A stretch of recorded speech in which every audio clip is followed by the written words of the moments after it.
Shri Sai Satcharitra in Marathi by late Govind Raghunath Dabholkar. Translation in English by late Zareen.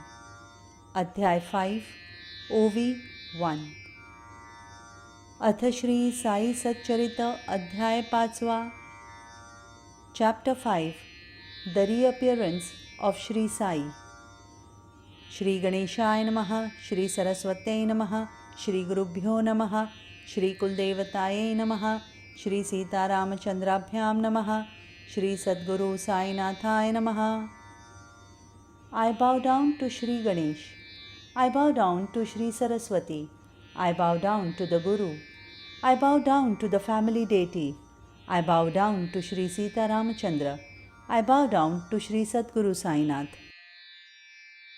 आता पूर्वील कथानुसंधान बाबा शिर्डीत गुप्त होऊन चांद पाटला सवे पुनारगमन जाहले ते कथन परिसावे. Now, to continue the story from the previous chapter, Baba disappeared from Shirdi and reappeared with Sant Patil. Listen to how all this happened. स्वये बाबांनी वाहुनी जीवन केली कैसी बाग निर्माण गंगागिरादी संत संमेलन कथा विंदान पावनते. How Baba created and tended the garden by himself watering it, of the gathering of Gangagir and other saints. Listening to this narration will be sanctifying. पुढे काही कालपर्यंत बाबा होते जे जाहले गुप्त मुसलमानाचे वऱ्हाडात आढळले शिर्डीत हे रत्न. Later on, Baba, who had disappeared for some time, how this gem of a person returned to Shirdi in the barat of a Muslim. तया आधीच देवीदास करुणी होते शिर्डीत वास पुढे आले Jankidas Gosavi शिर्डीस राहावया. Before that, Devidas had taken up residence at Shirdi, and later Jankidas the ascetic also came there. तो कैसा घडला प्रकार कथितो आता सविस्तर होनिया अवधान पर श्रोता सादर परिसिजे. How all this happened, I will recount in detail. Listeners, listen to it attentively and with respect.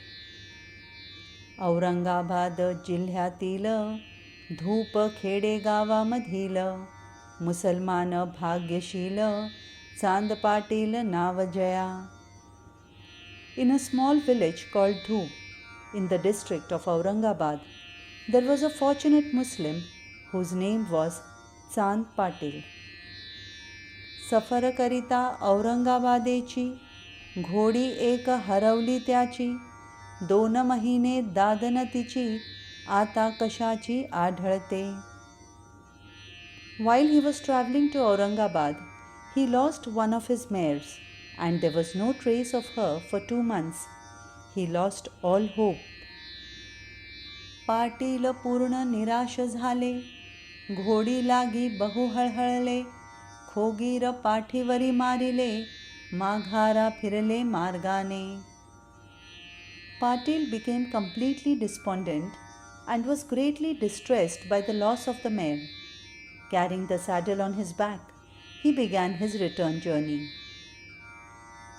Aurangabad मागे टाकिले 4.5 कोस आले, मार्गात आंब्याचे झाड लागले, तळी दिसले हे रत्न. Leaving Aurangabad 4.5 koss behind, he came across on the way a mango tree, underneath which he saw this gem. डोईस टोपी अंगात कफनी, खाकेस सटका तमाखू चुरुनी, तयारी केली चिलीम भरुनी, नवलते स्थानी वर्तले. Wearing a cap on his head and a kafni on his body, a wooden stick under his arm, crushing tobacco and preparing it for filling his chilim for a smoke, when a strange thing happened. चांद पाटील रस्त्याने जाता, फकीर ऐकिला हाका मारिता, ये रे चिलीम पिऊनी जा पुढता, छाये खालता बैस जरा. As Chand Patil was passing by, he heard the fakir calling out to him, "Come along here, have a smoke, and then proceed further. Sit for a while in the shade." फकीर पुसे हे खोगीर कसले, पाटील म्हणे जी घोडे हरवले, मग तो म्हणे जा शोधते नाले, घोडे सापडले तात्काळ. The fakir asked him what was the saddle for, and Patil answered that he had lost his mare. Then he told him, "Go and search for it near the stream." The horse was found immediately. चांद पाटील विस्मित झाला, मनी म्हणे अवलिया भेटला, पार नाही या कृत्याला, मानवयाला म्हणू नये.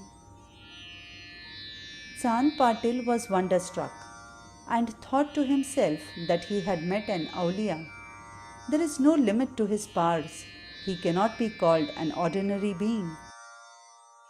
पुढे तो घोडी घेऊनी परतला, पाटील पूर्वस्थळी पातला, फकीर पासी बैसवी त्याला, चिमटा उचलिला स्वहस्ते. Afterwards, Patil returned with the mare to the original place. The fakir made him sit next to him. He then picked up in his hands a pair of tongs. मग तो तेथेची मातीत खुपसिला, आतूनी प्रदीप्त निखारा काढिला, हातातील चिलमीवर ठेविला, सटका घेतला उचलुनी. Then he thrust it into the soil there, took out a burning coal, and put it on his chilim, which was in his hands. Then he picked up his satka. पुढे छापी भिजवावयास, पाणी नाही जवळपास, सटका आपटी जमिनीस, पाणी निघावयास लागले. Next, there was no water around to wet the chappi for his chilim, so he bit the satka on the ground, and water began to spring. छापी भिजवुनिया पिळली, मग ती चिलिमी सभोवती वेष्टिली, स्वये प्याला तयाही पाजिली, मती गुंगली पाटलाची. The chappi was soaked in the water and then squeezed dry. He wound it around the chilim. He smoked it himself and made Patil smoke too. Patil was dazed. पडला फकीरास आग्रह, पवित्र करा हो माझे गृह, पाटलावरी केला अनुग्रह, लीला विग्रह धारकेया. He made a request to the fakir to sanctify his house by his presence, and the fakir, who had manifested himself only for such divine leelas, obliged him. दुसरे दिवशी गावात गेले, पाटिलाच्या येथे उतरले, काही काळ तेथेची राहिले, पुढे ते परतले शिर्डीस. He went to the village the next day, stayed with Patil for some time, and then returned to Shirdi. हा चांद पाटील कारभारी, धूप खेड्याचा ग्रामाधिकारी, स्वस्त्रीच्या भाच्या लागी नोवरी, जुळली सोयरीक शिर्डीत. This Chand Patil, Karbhari, was the headman of the village. A marriage was arranged with a girl from Shirdi for his wife's nephew. चांदभाईच्या कुटुंबाचा लग्नायोग्य जाहला भाचा, सुयोग शरीर संबंधाचा, घडला शिर्डीच्या वधूचा. It was fortunate that an alliance with a bride from Shirdi was fixed for the nephew of Chandbhai's wife, who had become of a marriageable age. घेऊनी सवे गाड्या घोडी, वऱ्हाड निघाले यावया शिर्डी, मग त्या चांदभाईचे ओढी, बाबा ही वऱ्हाडी प्रविष्ट. Along with carts and horses, the marriage procession started for Shirdi, out of love for Chandbhai. Baba also joined in the procession. लग्न झाले वऱ्हाड परतले, बाबा एकटेची मागे राहिले, राहिले ते राहुनी गेले, भाग्य उदेले शिर्डीचे. The marriage was over and the marriage party returned. Only Baba stayed behind and stayed on for good. Thus, Shirdi became blessed. Sai Avinash पुरातन, नाही हिंदू ना यवन, जातपात कुळगोतहीन, स्वरूप जाण निजबोध. Sai, the eternal, the ancient one, was neither Hindu nor Muslim. He had no caste, nor family, nor gotra. Know him to be the self-realized soul. Sai Sai म्हणती जे जन, ते तरी काय नामाभिधान. या साई म्हणवुनी बहुमान, पुरसर संबोधन जे ते हे. People called him Sai Sai. How was the name given to him? Welcome Sai is the reverence with which he was welcomed, and that is how this name remained.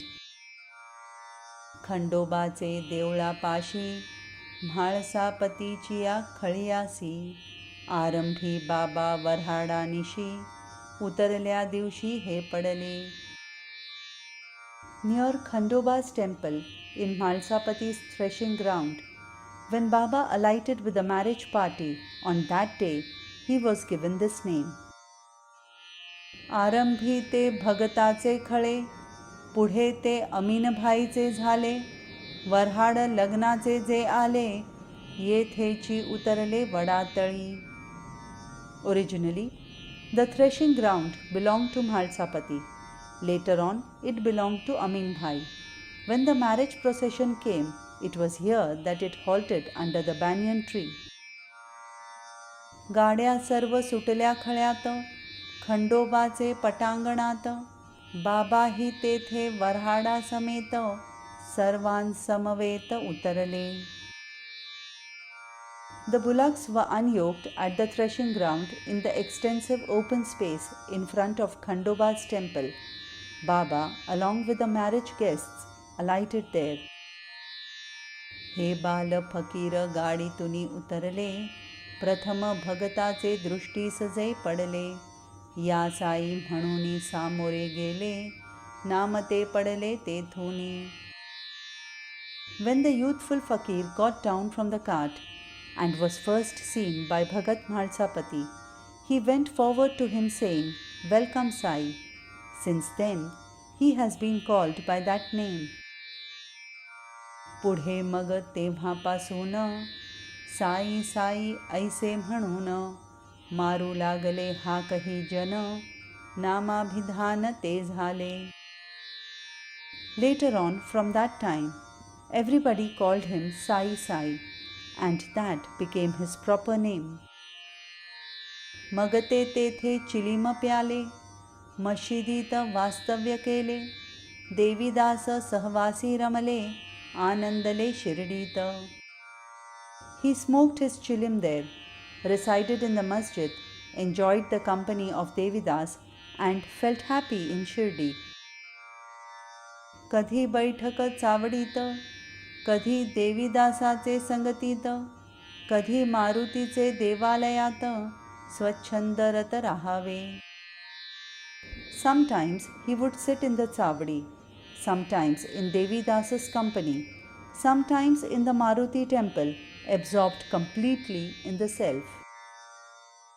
हे देवीदास शिर्डी गावी, होते आधीच बाबांचे पूर्वी, पुढे आले जानकीदास गोसावी, महानुभावी शिर्डीत. This Devidas was already living in Shirdi before Baba came here. Later came the sage Janki Das of the Mahanubhav sect.